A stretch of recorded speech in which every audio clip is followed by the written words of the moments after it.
Hi, I'm John McElroy. Welcome to today's presentation on PUC versus ACB. Why PUC versus ABC? I have clients sometimes where I'm walking them through a structure and they get confused about PUC and ACB. Thought I would create a video.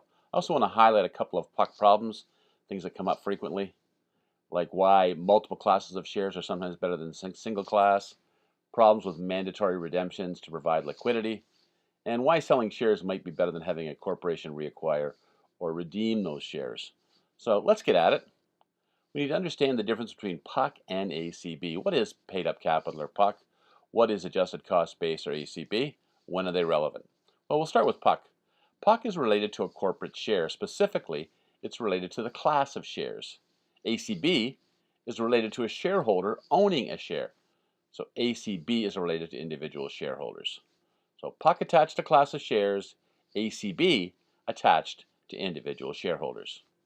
The tax owing when disposing of a share can be affected by both PUC and ACB, as we're about to see.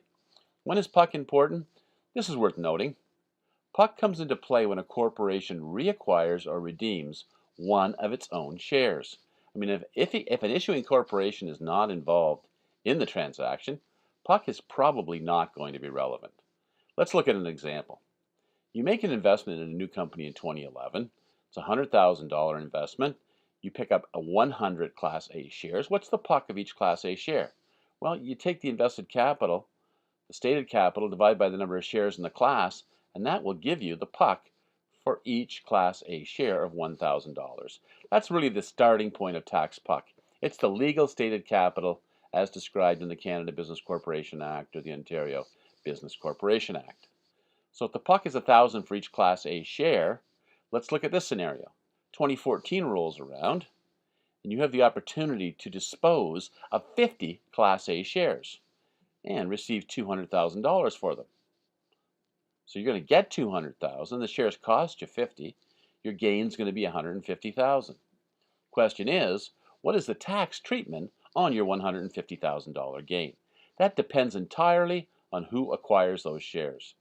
If you sell the shares to a third party, you get one result. If the corporation reacquires or redeems those shares, you get an entirely different result. So let's take a look at the first one. You sell your shares to a third party.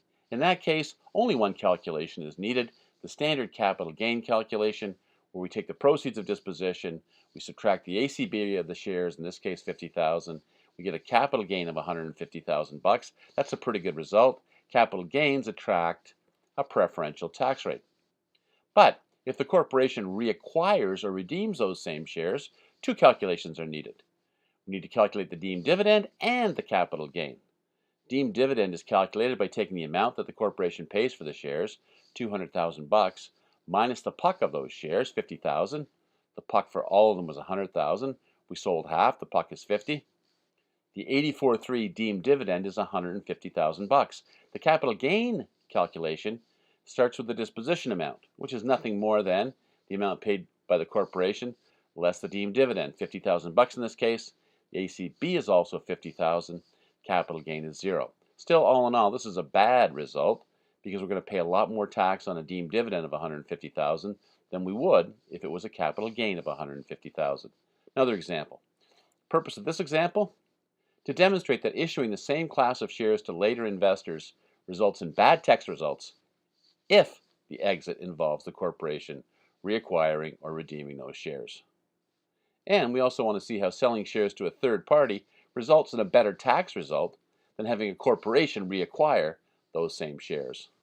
So issuing the same class of shares to later investors, here's how it works. If Bob in 2009 issues a Class B share when he starts a company up, he invests 100 bucks, he gets one share. Both the PUC, the original stated capital, and the ACB will both be 100 bucks. Really simple. Ted comes along a year later. He also gets a Class B share, but the company's worth more, so he has to pay 150 bucks for it. And what's his PUC going to be? Well, note that they both hold Class B shares. So to get the PUC, we have to add up the stated capital or the issue price for both shares, 250, divided by the number of shares. We're going to get a PUC for each Class B share of 125 bucks. So notice Bob's PUC is not going to stay at 100. They're both going to come in at 125 bucks. That's the average. Ted's ACB is 150. Remember, the ACB is attached to the individual shareholder. Carol comes along a year later, also gets a Class B share. Now they cost $200. The PUC is going to be 450 divided by the 3 shares, or 150 each. And of course, her ACB is 200. You get the idea. And finally, Alice rounds it out in 2012, gets a Class B share for $250. The PUC now jumps to 175. Her ACB is 250. What if a year later, 2013, Bob says, you know what, I wouldn't mind buying those shares back. So he offers Ted, Carol, and Alice $750 for the 3 Class shares that he doesn't already own. What's the tax treatment going to be for the gain of Ted, Carol, and Alice? Well, it's just the standard capital gains treatment, because Bob is a third party. Third party is everybody except the corporation itself. So we just take the proceeds of disposition, same for all 3. Everybody gets $250 for the share. ACB is different for each individual shareholder, so the capital gain is also going to be different. But what if in 2013, instead of selling the shares to Bob, a third party, for $250, the corporation reacquires or redeems those shares for the same $250? How is that going to work? Does the tax treatment change? The answer is a big yes to that one. It sure does. Let's take a look at Ted's tax treatment to see how it would work. We have a deemed dividend calculation and a capital gain calculation. The deemed dividend starts with the amount paid by the corporation, in this case $250. We net out the PUC of the shares, which in this case 175. That gives a deemed dividend of 75. Please note, this is going to be exactly the same for all 3 shareholders, Ted, Carol, and Alice. Why? Because the ACB does not come into the deemed dividend calculation, and the PUC of all the shares is the same, and so is the amount paid by the corporation. The disposition amount will be the amount paid by the corporation less the deemed dividend, $175 in this case, same again for all 3 shareholders. It's the ACB that changes, so that will be different for each shareholder. And when we put in Ted's ACB of 150, gives him a capital gain of 25. Let's summarize. If Ted sells his share to Bob, he gets a capital gain of 100. If the corporation redeems Ted's share, he's got to pay tax of on a $75 deemed dividend and tax on the capital gain of 25. Much better off just to sell the share to Bob. Worse off if the corporation reacquires or redeems that share. I mean, it's not huge in Ted's case. It gets worse the later you get into the investment and the more you pay for that share. For example, what's Carol's tax treatment? Well, we know her deemed dividend is going to be the same because it's the same for all 3 shareholders. We know her disposition amount's the same as well. Not the ACB, though. The ACB does change. It's $200 for Carol, giving her a capital loss of $25. So if we compare, if she sells to Bob, she realizes a capital gain of $50. But if the corporation reacquires that share, she's got to pay tax on a $75 deemed dividend. Sure, she has a capital loss of $25 that she can use in the future, but not against that $75. So no doubt, way better for Carol to sell that share to Bob. Much worse to have it reacquired by the corporation. But of course, Alice got in last, so she has the worst treatment of all. Yes, Alice's deemed dividend calculation is exactly the same as the other 3. A $75 deemed dividend, disposition amount still $175, same for all 3. But the ACB for Alice was $250, giving her a capital loss of $75. So if she sold her share to Bob, her capital gain would be 0. That makes sense because she sold the share for exactly what she acquired it for. So having a capital gain of 0 and no tax does seem like the fair and equitable thing, but not under Canadian tax rules. Because if the share is reacquired by the corporation, even though the capital gain is 0, Alice is still going to have to pay tax on that $75 deemed dividend. Sure, she will have a capital loss of 75, sometime in the future perhaps, but in this case, Alice would be way better off selling her share to Bob. Gets a horrible result if the share is reacquired or redeemed by the corporation. Let's summarize. When we're dealing with one class of share, when every shareholder has Class B shares, the capital gain for all 3 is going to be different. It's going to be equitable. The deemed dividend is going to be the same for all 3.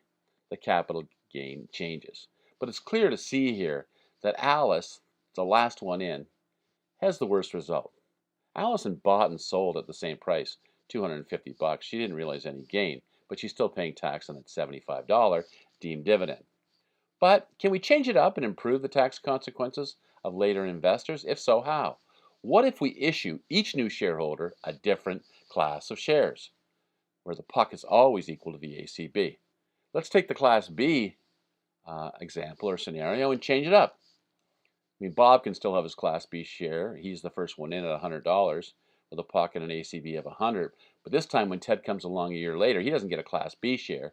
He puts his $150 in, gets one share, but this time it's a Class C share.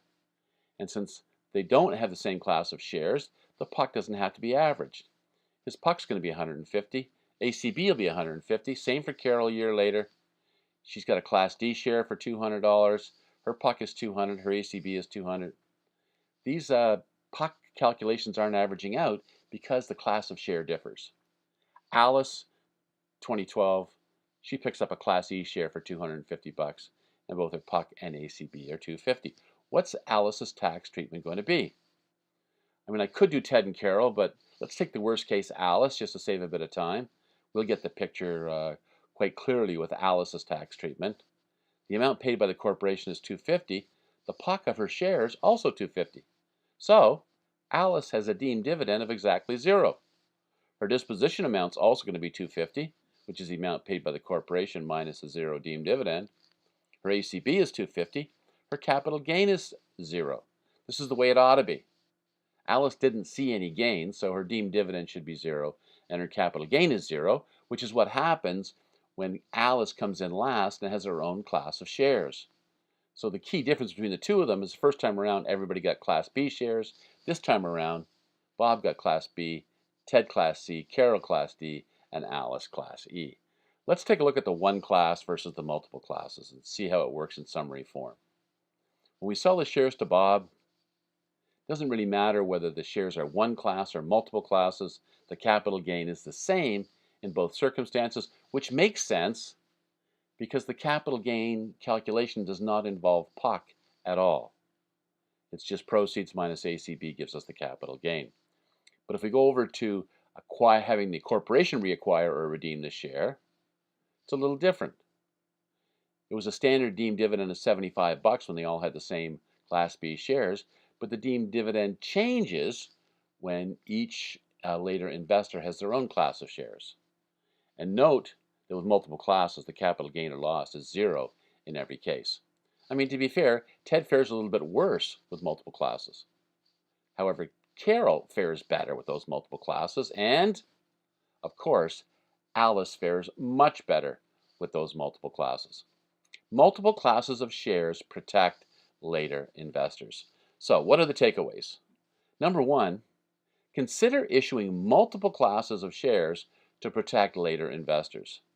Number two, try to avoid a unanimous shareholder agreement that involves mandatory redemptions by the corporations as an exit strategy. Mandatory redemptions usually is a worst case scenario, tax-wise, versus just selling them outright to a third party. Hopefully that made sense. That's the PUC versus ACB and the corporate shares. My name is John McElroy. If you enjoyed this video, I'd ask you to do two things. Number one, please subscribe to this channel. The more subscribers we have, the more videos we make. And number two, if you got something out of this video, please like it. It would be very much appreciated. Meanwhile, I'll see you in the next video.